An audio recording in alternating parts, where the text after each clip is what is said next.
एक प्रैक्टिकल करवाते हैं तुम्हारे ये हो जाएंगे और बड़े सिंपल से हैं, और जो लिस्ट में मौजूद है वही प्रैक्टिकल करवाने हैं। वहाँ क्लियर कट इंस्ट्रक्शन लिखी हुई है कि जो वहाँ पे पीपीए के क्वेश्चन होंगे relating to list of practical होंगे, और ये लिस्ट वहाँ पे वेबसाइट पे मौजूद है और वहाँ से आपने इसको देख लेना है, या ये मैंने लिख दी है कि वही लिस्ट है, उसी लिस्ट को यहाँ कॉपी किया। इस लिस्ट में वन ऑफ द प्रैक्टिकल है 9th की केमिस्ट्री में, फॉर्मेशन ऑफ बाइनरी कंपाउंड। अब आप ज़रा स्टार की कॉपी उठा के देखें। स्टार की कॉपी वाले क्या करवाते हैं, वो कहते हैं Fe+S give rise to FeS, और इसी का वो करवा रहे हैं कि जी वहाँ पे आयरन लें, सल्फर लें, ग्राइंड करें, मिक्स करें, बाइनरी कंपाउंड बन गया। नौ वहाँ पे मैग्नेट लाएं और उसके करीब लाएं, वो उसमें से उसको सेपरेट कर लेगा। तो ऐसा तो क्वेश्चन बच्चे से अगर ना पूछा गया कि प्रोसीजर लिखें इसका, हमने बच्चे को सिखाना है तो व्हाट्स वैलेंसी। वैलेंसी क्या है, वो जो 20 एलिमेंट्स बच्चे के सिलेबस में शामिल हैं, हम बच्चे को उसकी वैलेंसी सिखा दें। हमारे पास कंपाउंड है H2O है, ऑक्सीजन की वैलेंसी 2 है, हाइड्रोजन की 1 है, क्रॉस करते हैं तो फार्मूला H2O बन रहा है, ये बाइनरी कंपाउंड है।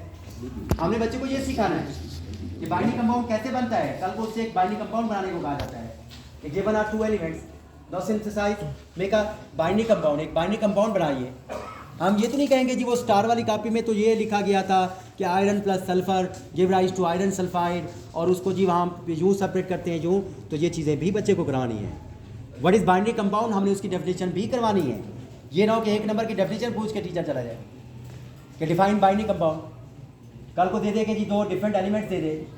हमने यूनिट 4 पढ़ाया है केमिस्ट्री में, यूनिट 4 में फॉर्मेशन ऑफ केटाइन गिवन है, फॉर्मेशन ऑफ एनाइन गिवन है, और केटाइन एनाइन को ज्वाइन करते हैं तो क्या बनता है, बाइनरी कंपाउंड या आयनिक कंपाउंड बन रहा है ना। Yes sir.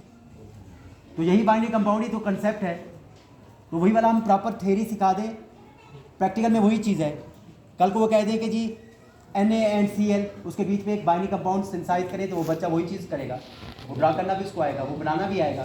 बात वहीं पे जाके रुकती है कि अगर हम बच्चे को वैलेंसी सिखा दें, कंबाइनिंग पावर सिखा दें, रेडिकल्स सिखा दें और रेडिकल्स को कंबाइन करना सिखा दें, तो वो बाइनरी कंपाउंड का कंसेप्ट पूरा हो जाएगा। तो आज के बाद थोड़ा सा माइंड को मोल्ड करना है और बताना है कि बाइनरी कंपाउंड डजंट मीन कि स्टार की कॉपी में दिया गया वो एक्सपेरिमेंट लोह चून वाला, लोहा सल्फर जी और इनको कंबाइन करा के हम बना रहे हैं, तो वो नहीं है। तो यहाँ पे बाइनरी कंपाउंड आपके चैप्टर 4 को फोकस कर रहा है।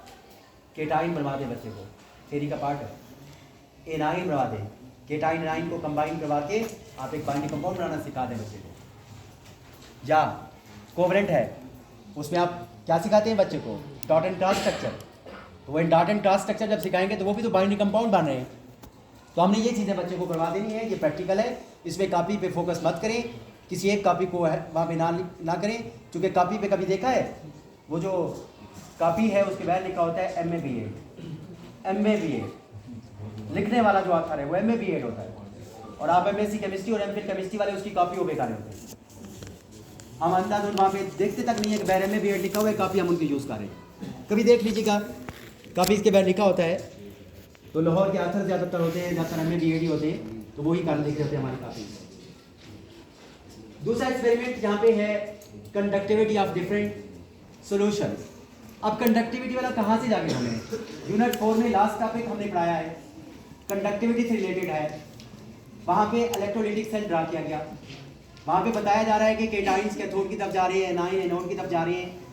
वहाँ पे बताया गया है कि direction of flow of current क्या है। वहाँ पता है कि आयनिक कंपाउंड सॉलिड स्टेट में कंडक्टर्स नहीं होते, आयनिक कंपाउंड सोल्यूशन स्टेट में, मोल्टन स्टेट में कंडक्टर होते हैं। ये बातें हमने बच्चे को बता देनी है। हमने बताना है कि यहाँ पे जो वहाँ पे कंडक्शन है वो कैसे होती है, इलेक्ट्रोलिटिक कंडक्शन क्या होता है, इलेक्ट्रॉनिक कंडक्शन क्या होता है, इलेक्ट्रोलिटिक सेल क्या होता है, वोल्टेक सेल क्या होता है, फ्लो ऑफ करंट क्या होती है, किधर से वहाँ पे जो है लेबलिंग ऑफ कैथोड बच्चे को सिखाना है, लेबलिंग ऑफ एनोड बच्चे को बताना है। तो ये कंडक्टिविटी रिलेटेड प्रैक्टिकल आपका पूरा हो जाएगा, आपको तो प्रैक्टिकल कॉपी की ज़रूरत नहीं है, यूनिट 4 में मौजूद है। इसके अलावा ये यूनिट 8 में मौजूद है कंडक्टिविटी। वहाँ पे लिखा हुआ है इलेक्ट्रोलाइट्स कौन होते हैं, नॉन इलेक्ट्रोलाइट्स कौन से होते हैं, तो हम वहाँ से जाके बच्चे को सिखा सकते हैं। टेम्परेचर इफेक्ट सॉल्युबिलिटी, फिर प्रैक्टिकल कॉपी को एबॉलिश कर देंगे। यूनिट 6 में जाएं, सॉल्बिलिटी से रिलेटेड टॉपिक मौजूद है। आप बच्चे को सिखा दें सॉल्बिलिटी गैसेस की कैसे इफेक्ट होती है टेम्परेचर से। कुछ ऐसे कंपाउंड्स होते हैं जिनकी सॉल्बिलिटी टेम्परेचर बढ़ाने से कम हो जाती है, कुछ की बढ़ जाती है, कुछ की अनइफेक्टेड रहती है। हमने सिखाना है, गिवन है। फिर अगर सॉल्बिलिटी का वहाँ पे प्रैक्टिकल मौजूद नहीं है, किसी और टॉपिक से ले आए, वो जो पूरा आप एक प्रोसेस सिखाते हैं बच्चे को, जहाँ पे आप लेते हैं कि चाइना डिश लीजिए, चाइना डिश का वेट मेजर का लीजिए, साल्ट लीजिए, उसका वेट मेजर का लीजिए, साल्ट को वहाँ पे जो है उसका एक सैचुरेटेड सोल्यूशन बना दीजिए, नौ चाइना डिश में पुट करें और उसको हीट करें, इवेपोरेट कराएं और ड्राई वेट निकाल लें, तो ये सॉल्बिलिटी है ना। अगर हम ये पूरा सिखा दें बच्चे को तो कल वो सफ़र नहीं करेगा, उससे सॉल्बिलिटी की डेफिनेशन पूछ ली जाए, सॉल्बिलिटी की डेफिनेशन उसको आनी चाहिए, उसको सॉल्बिलिटी वहाँ पे जो है सॉल्युबल और इनसॉल्युबल सब्सटेंसेस का पता होना चाहिए। तो अगला प्रैक्टिकल हमारा हो जाएगा कि मिसेबल इमिसेबल लिक्विड्स क्या होते हैं। बच्चे को लाइक डिजॉल्व लाइक का फिनोमिना सिखा दें, पोलर डिजॉल्व पोलर का बता दें, नॉन पोलर का बता दें, लंडन डिस्पर्जन फोर्सेस से कौन डिजॉल्व हो रहे हैं, किन के अंदर आयन डाइपोल फोर्सेस से डिजॉल्व हो रहे हैं। जब आयनिक कंपाउंड को पानी में डिजॉल्व कर रहे हैं तो आयन डाइपोल फोर्सेस इन्वॉल्व हो रही है, जब पोलर को ना पोलर में डिजॉल्व कर रहे हैं तो हाइड्रोजन बॉन्डिंग इन्वॉल्व हो रही है। तो ये चीज़ें हमने हमारी थ्योरी में मौजूद है, हमारी थ्योरी में जब मौजूद है तो हमें प्रैक्टिकल की काफ़ी हाथ में पकड़ने की ज़रूरत नहीं है। कौन सी चीज़ मिसिबल है, कौन सी चीज़ मिसिबल नहीं है, जिन कंपोनेंट्स की स्ट्रक्चर सिमिलर है, इंटरमॉलिक्यूलर फोर्सेस सिमिलर हैं तो मिसिबल है, नॉट सिमिलर ये बच्चे को सिखाना है। वहाँ कुछ सेल्फ असेसमेंट्स गिवन है, हम वो सब चीज़ें बता देंगे। ऐसा क्वेश्चन हम ही होंगे जब प्रैक्टिकल में फिर दे देंगे और बच्चा कहेगा मुझे तो नहीं सिखाया गया। तो उसको तमाम चीज़ें उस दायरे में ला के सिखानी, तो उसका अकल का दायरा पूरा यूज़ करना है, ये वाला कॉग्निटिव। और एक प्रैक्टिकल है सब्लिमेशन से रिलेटेड, जो चौथा प्रैक्टिकल है। ये मैंने 5 पॉइंट्स डाले हुए हैं, लेकिन ये मिसिबल और कंडक्टिविटी वाला सेम चीज़ है प्रैक्टिकल। सब्लिमेशन प्रोसेस क्या है, छोटा सा प्रैक्टिकल है। What is sublimation, what are sublimable compound, कौन सी चीज़ें हैं जो सब्लाइमेबल है, कौन सी हैं जो सब्लिमेट नहीं करती। एग्जांपल दे देनी, आयोडीन है, नेफ्थलीन है, अमोनियम क्लोराइड है, लोशादर, काला नमक, तो आयोडीन है, ये सब्लाइमेबल है। सब्लिमेशन कैसे होती है, अगर अवेलेबल नहीं है बच्चे को वो प्रैक्टिकल सेटअप करके बता दिया जाए कि सब्लिमेशन में कन्वर्जन होती है from solid directly into vapours, बता दें जी। जब आपके सामने कोई डायग्राम आएगी तो वो जो वहाँ पे फ्लास्क होगी उसके ऊपर वहाँ पे वेपर्स नज़र आ रहे होंगे, तो ये फिनोमिना जो है किस चीज़ का हो रहा है, ये बॉइलिंग नहीं हो रही, ये फिनोमिना किस चीज़ का हो रहा है, वहाँ पे सब्लिमेशन हो रहा है। तो हम उसको प्रैक्टिकल के वक्त जो चीज़ें यूज़ हो रही हैं, इंस्ट्रूमेंटेशन यूज़ हो रही है, वो सिखा देंगे। तो ये हमारे पास PBS सिस्टम है रिलेटिंग टू 9th केमिस्ट्री। ऐसे ही 10th में चेंज आ चुकी है, नया मॉडल पेपर लग चुका है और ये 13 नवंबर को अभी रिसेंटली हुआ है और उसके अंदर भी चेंज आ चुकी है। चूँकि फर्स्ट जो नोटिफिकेशन हुआ था उसमें एक सेंटेंस लिखा गया था कि in the meantime we will convey about 10th and 12th, तो उन्होंने कन्वे कर दिया और लिस्ट ऑफ प्रैक्टिकल भी वेबसाइट पे मौजूद है। 18-19 के लगभग प्रैक्टिकल्स हैं और वो प्रैक्टिकल्स जो आपने कुछ 9th में करवा दिए होंगे, कुछ बकिया 10th में करवा रहे होंगे, तो वही प्रैक्टिकल्स हैं। यही जो हम प्रैक्टिकल्स कर रहे थे 8-9 प्रैक्टिकल तो यही है, कुछ एक्स्ट्रा है। अब इसमें क्या कुछ होगा, इस दफ़ा 2024 में प्रैक्टिकल एग्जामिनर्स आएंगे for the class of 10th and अगर कोई 12th भी है तो सो अभी 1 साल की मजदूरी हमारी रह गई है, एक सेशन की मजदूरी रह गई है कि आपके टाइम हमें वो 6,000 रुपया मेला करेगा, हम आएंगे और मुर्गे खा के जाएंगे, सो मटन खा के जाएंगे। तो इस दफ़ा प्रैक्टिकल होगा, उसी तरह प्रोसीजर रहेगा। क्वेश्चन नंबर 1 वैसा ही होगा केमिस्ट्री में जो मेजर प्रैक्टिकल होता है, क्वेश्चन नंबर 2 उसी तरह होगा, बट जो चेंज आई है वो है 2 question. Viva has been abolished, viva आप नहीं पूछेंगे उस दिन, बच्चे से फुर्ती नहीं करेंगे, उससे उसका फादर्स ने नहीं पूछा, कलमा तैयबा बिल्कुल नहीं सुनना, उसे ये नहीं पूछना आपके बाबा क्या करते हैं, हमारा ये हक हमसे छीन लिया गया है, बस चुप करके आप ही बैठे रहेंगे, बच्चा भी चुप करके बैठा रहेगा। नौ वाइवा के मार्क्स ख़त्म हो चुके 3 और प्रैक्टिकल कॉपी के भी 3 नंबर ख़त्म हो चुके। अब बच्चे के ऊपर उसको थ्योरी पढ़ने दें, उसको याद करने दें, जो प्रैक्टिकल बनवा चुके हैं, अब उस कॉपी को क्लोज करवा दें। अब उसके ऊपर रातों को वो आधी रात तक बैठ के प्रैक्टिकल मत लिखता है। अब उसको जो करवाना है, आगे मज़ीद काम करवाना है, वो इसके बदले क्या पूछा जाएगा।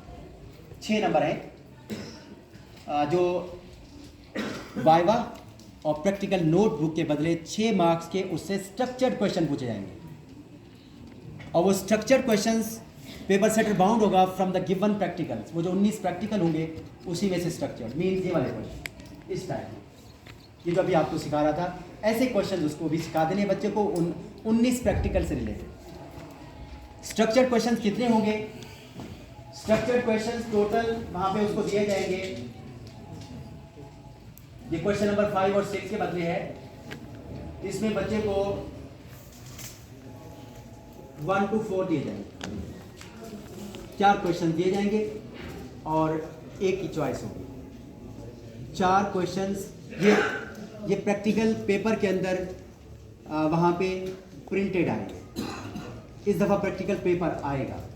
पहले आपको एक वहाँ पे प्रैक्टिकल का जो है वहाँ पे व्हाट्सअप किया जाता था कि ना खड़े हो कि आप अपनी मर्जी का, उस स्कूल वाले के पास वो ऑपरेटर्स भी नहीं है तो आप प्रैक्टिकल दे देते थे, जी करवाना है हमने तो यही करवाना है।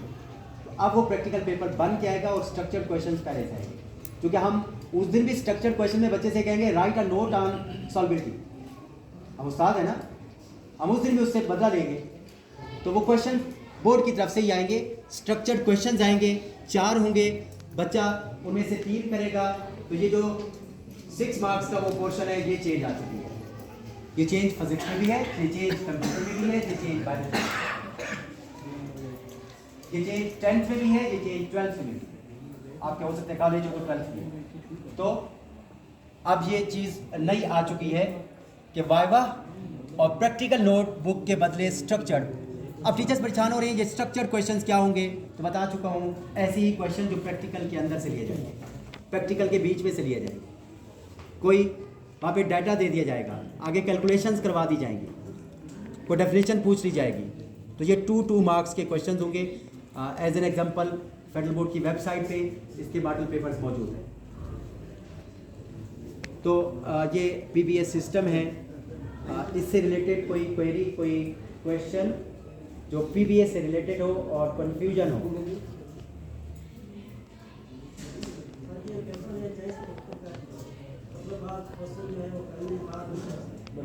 आप पेपर पैटर्न की बात करें, मेरा अगला स्टेप है वो।